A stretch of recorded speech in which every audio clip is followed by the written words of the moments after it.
And today we're just going to get right into it, mostly because this guitar isn't really in presentable shape right now. It's missing strings and needs some parts and things like that. So we're just going to go right into the opening of the case. So we don't have many Ibanezes on the channel. I do love Ibanezes. I just, I don't really seek them out as often as other guitars, but I do love a good Ibanez. So I managed to find one for a decent price locally, and this is a pretty cool model. So let's have a look.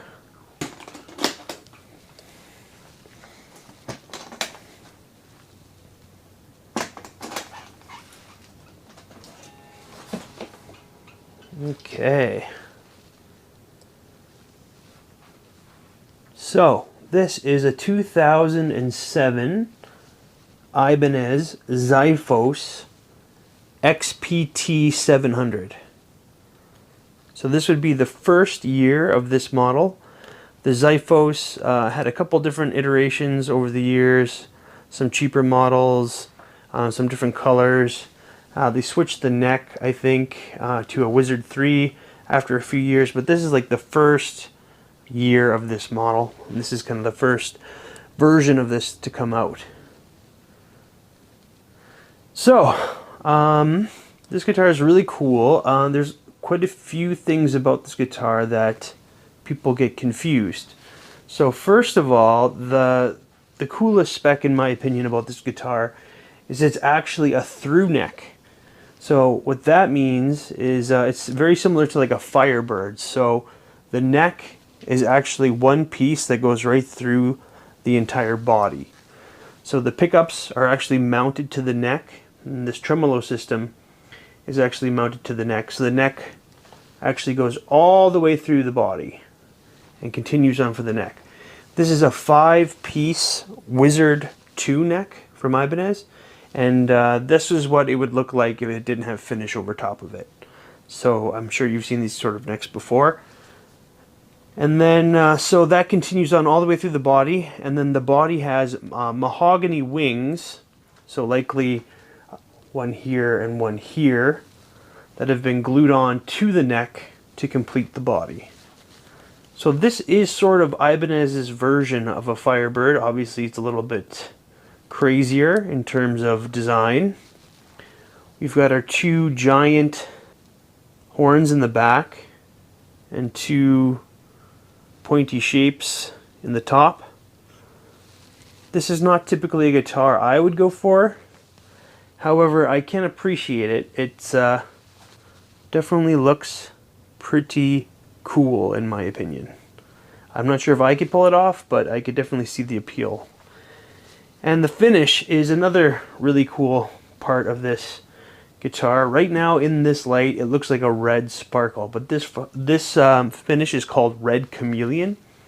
So as you turn it and move it in the light, it'll actually flip-flop colors from like brown to red to green and a little bit of yellow too. So it's a really cool finish. And then it's got an Edge 3 tremolo bridge, double locking, so it's similar to like a Floyd Rose, but Ibanez's version of it. You've got one volume, one tone, and a three-way pickup selector. This model came with the DiMarzio D activator pickups, which are a sort of a high output ceramic style pickup. They're supposed to sound really great for high gain. It's got a bound rosewood fingerboard with jumbo frets, reverse shark tooth acrylic inlays, and then our locking nut here near the headstock. It's missing some hardware here, so I'm going to have to fish through my parts to find that. And then we can see our Ibanez logo there. I'm going to go ahead and just see if I can flip it over without knocking this whole thing over. And here's a look at the back. Again, it's basically just looking red at this angle, but we'll see if I can move it around the light a little bit later and see if we can get some of those other colors to pop. It's in decent shape. Most of these pointy guitars have like chips around the horns because that's typically where you hit them. And this one does have one. So right in the back of this horn here. I'm going to go ahead and seal that when I'm restringing this thing. And then it looks like our back cover has been replaced. I can tell because it's a little bit smaller than the recessed portion of the back. There's a little bit of a gap. However, it's spaced correctly and it looks fine. It's also a little bit of a different color than this back cavity plate. But nothing too bad. And then our input jack is actually recessed into the body here in the back horn. And our strap buttons. Again, this is the Wizard 2 neck. And we can see by our serial number, this one is dated to a 2007, so first year of production for these models. It's got the model number on there, the XPT700. And this one was made in Indonesia. And it comes in this really giant, nice fitted case. It's got a big little compartment here for accessories. It does have the whammy bar, the tremolo arm. So it looks like the only thing I'll need to finish this guitar is some hardware for the locking nut. I haven't even plugged this in yet, so I'm not even sure if it works. I got it for a good enough price that I was just willing to take it sight unseen, but I'm going to go ahead and go through it a little bit further now just to make sure everything is as it should be and set it up and get this thing playing as good as it can be before we do our sound demo. Alright, let's go ahead and get it on the bench. So I'll show you what I mean about the finish. So looking on it straight on, it looks kind of red, but you can see at the corners of the horns it's kind of starting to look green.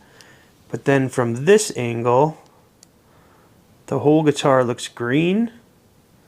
And then in certain other angles it looks like it's kind of gold.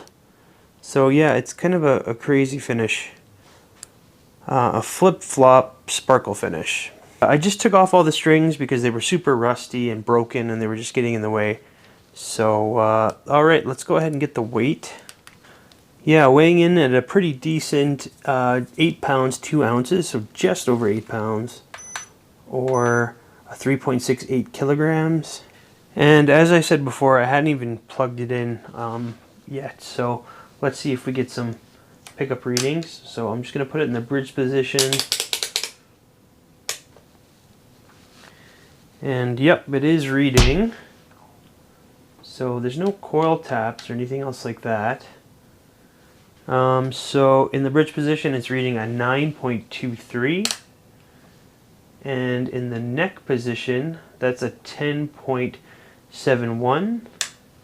And in the middle, that is a 5.01.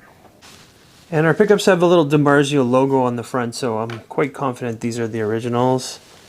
And have a look there. So yeah, DiMarzio, made in USA. This one, I believe it looks like it says X2. And then a little stamped F on there. And then our pickup routes look nice and clean. They're finished, so they have the flip-flop finish on there as well. And it's kind of hard to see the wood because it's all finished over. And then our neck pickup. So yeah, the bridge pickup says X2, and the neck pickup is very similar in terms of the look, but it says X1. So that's usually probably. So they probably did that to differentiate the two in the factory. And then in our neck cavity, we can see it's nice and clean as well. It's finished over, so it's hard to see the wood, but we do have a sticker here, so we can kind of, okay, you can kind of see underneath the sticker. I don't want to wreck that. Okay, so it says inspected by AD, so that's a factory sticker there. But what's interesting about underneath the sticker is you can see that piece of maple, but then beside the piece of maple is a darker wood. So that's likely the walnut from the neck. So that is confirmation that this is a neck through guitar, because you can see the maple from the neck, and the two walnut stripes from the neck as well. So that's pretty cool. And here's a look at our Edge 3 trim system. So yeah, these are known for being very sturdy and good trim systems. This one's a little bit rusty, oxidized over the years. However, when I move these, I turned them to open the strings to get them out. They didn't stick at all either, so they seem to be in good shape, even though they look like they're a little worn. And all of our fine tuners seem to turn very easily as well. So it looks like someone did replace our trim cavity cover, but it looks just fine. I guess the only issue is the two screws in the middle don't line up with the original, so it looks like they just used the corners. But I mean, works just fine. And here's a look at the trim route. So it's using 3 screws, or 3 springs rather, and then that's the edge of the Edge 3. And here's a look at the wiring in our control cavity. Pretty basic. It's just an import 3-way switch and 2 full-size pots. And there's your standard green style, import style capacitor there on the tone. The cavity is shielded with shielding paint, and it looks to be well done. And this little cavity right here, they actually make specifically for the output jack, so that way it's out of the way on the horn. A little easier for cable management when you're sitting down or playing it standing up. Alright, let's have a quick look at the condition. So this guitar was really dirty and oxidized and stuff like that, but after a nice cleaning and polishing, it's actually in really nice shape. It's only got the one ding that I can see, and everything else is just really nice on it. So here's a look at our headstock. It's got the 2-way truss rod, so you adjust that with like an Allen key. And I tried it, it's responsive. It's missing our lockers, but I do have some extra parts that I'm going to put together once I string this thing up. And I polished the frets, so they're super shiny and smooth. There's no fret wear at all. And the rosewood fingerboard looks nice. I hydrated that with some lemon oil as well. And I put a light behind it so you can see the flip-flop finish a little bit better. So yeah, now you can see it's sort of golden and green and red. So yeah, that's that red chameleon finish. And on the front there's no marks or dings. Super nice condition. And then quickly look at the back here. Super clean. No buckle warming, no marks, no dings. This back plate has been replaced, but it looks fine. And the only ding on this guitar, I actually color matched with some Mixol, which is like this pigment stuff that I have. And I just made it red, kind of to match the normal color when it's not flip-flopping. And then I just put some lacquer on there. So obviously you can see it, but it's a little less noticeable. And at least the wood is sealed now, so you don't have to worry about moisture getting in there. Our neck is just perfect, no marks or dings anywhere. And headstock, no marks, no dings anywhere. You can see this is the made in Indonesia with our model number, showing it's a 2007 with the serial. And these are unbranded tuners, but they feel good. They feel nice and tight. There's no slipping or anything weird going on. They feel like quality tuners. Okay, I'm going to go ahead and restring this thing. So Floyd's a little bit trickier to set up. I do have a video on how to set up a Floyd system, so I'll put that link in the description if you're curious. So I'm just going to go ahead and restring this thing, set it up, and replace our locking nut parts, and then we can check the setup and then do a play test. Alright, managed to get a very nice setup. Sometimes Floyd Roses can be a really big pain to set up. This one was very simple, very stable trem system on this one. The Edge 3 is great. And one thing I noticed when working on this guitar, this is a 24 fret guitar, so this is 2 full octaves. I didn't realize that till I was setting it up here. It's got a 15 3/4 radius, so it's very nice and flat. And this has got a 25.5 scale length, so similar to a Fender in that regard. So you can see using the notch straight edge that there's just a very tiny gap between the straight edge and the fingerboard. That tells me that the truss rod is set nice and tight. You can see that when I use the 3rd fret that first string is almost resting on that 1st fret, so nice low action over here. And then at the 12th fret, using our depth gauge, we can see at the low E, it's sitting at just about a 1 millimeter, and at the high E, just between a 0.75 and 1. So very nice low action. Alright, I did check this guitar with a fret rocker and there was no high frets, so there shouldn't be any buzzing or fretting out anywhere, but I'm going to just double check that. I like to speed up this part, but if you want to hear it in real time, just slow down your player to 25%.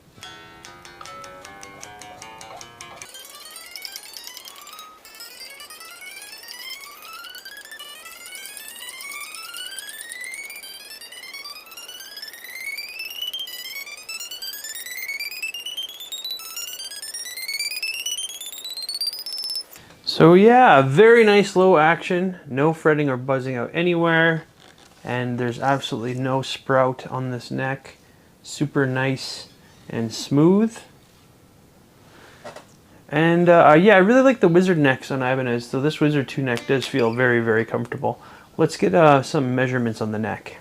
Width of the nut is a 1.71 or a 43.45 millimeters. And then at the 12th fret, that increases to a 53.14 millimeters or a 2.09 inches. Neck depth of the 1st fret is a 0.81 inches or a 20.63 millimeters. And at the 12th fret, a 0.87 inches or a 22.29 millimeters. Here's a look at our neck profile. So it's a flat D neck profile, and it stays quite flat by the 12th fret. And it feels a lot like your typical Wizard 2 neck, which is, you know, very flat and thin feeling. Good for shredding. All right, I'm plugged into my custom-made little Fender Champ amplifier with the one knob. It doesn't have an EQ or anything, so you can really hear the individual sound of the guitar. There's a lot of gain on tap too, though, so we can hear it clean, and I can really crank it up. And if we need a little bit more, I've got my trusty 1980s DS1 that I'll plug in as well.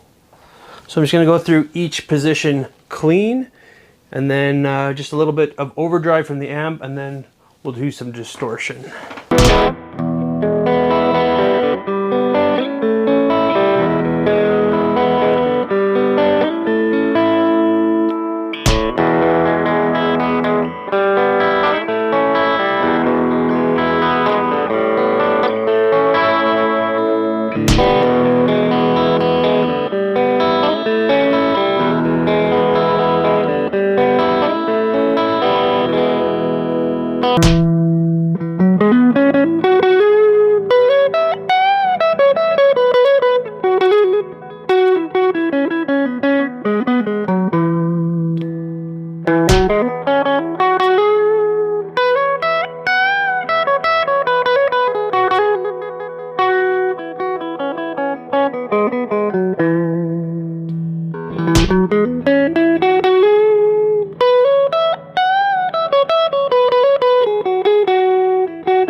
So yeah, sounds nice clean. I really like higher output ceramic pickups clean. You can just very nice and articulate. You can hear the individual notes really well.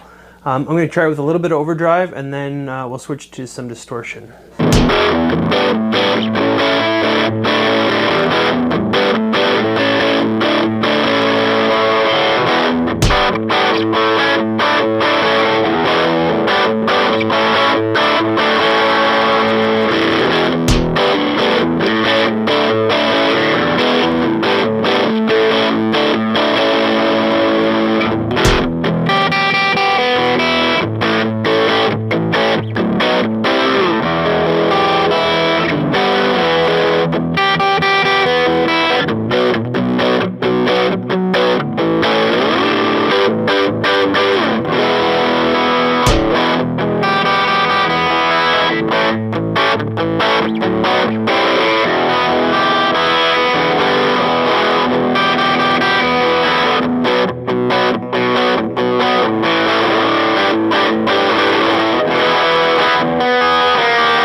So I should have noticed this sooner, but I found when I was playing that in the neck position, it was kind of sounded like the bridge position. So I just double checked with a little piece of metal, and yeah, the switch is backwards on this. So what happens sometimes is the switch can like rotate, so then it's doing the opposite. So basically that's what happened. I'll make sure I edit that in the video that you know which position I'm in each time, even though the switch is gonna lie. But anyway, I'm gonna go ahead and plug it in with a little bit of distortion now and see how that sounds using my 1980s DS1 pedal.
Alright, final thoughts on the 2007 Ibanez Xiphos XPT700 in the red Chameleon flip-flop finish. This isn't my style of guitar, so this is just not something I would play regularly. I don't really play metal, but this thing, I can definitely appreciate it. It's a ton of fun. It's nice and light. It's actually pretty comfortable to play sitting down and standing up, and the pickups sound really great. It's got that really nice high gain ceramic pickup sound, really nice for clean, and takes gain really well. I usually don't really mess with Floyd Rose guitars too much. However, if there's a good one, I can really appreciate it. I do repairs, so I'm always fixing these things, and some of them are much better than others. And I really like the Ibanez Edge 3. It's a really solid trem system, and it just really works great and stays in tune well. I really like the neck, the D neck shape, nice and flat. You can definitely play this thing super fast, and it feels great when you do it too. And the build quality on this guitar is great. I really love that it's a through neck design, and we were able to even see that behind that sticker there. You can see actually the maple and the walnut in the wood. And so this is kind of a little bit like Ibanez's version of like a metal Firebird or something like that. So it's a really cool guitar, and even though it's not something I would usually play, I can absolutely appreciate this. And if I ever wanted to have something a little bit more metal in my collection, this is definitely something that is a looker and a player. But that's going to be it for today. Thank you very much for tuning into Beckler Guitars and Repair, and I'll have more for you really soon. Thanks a lot.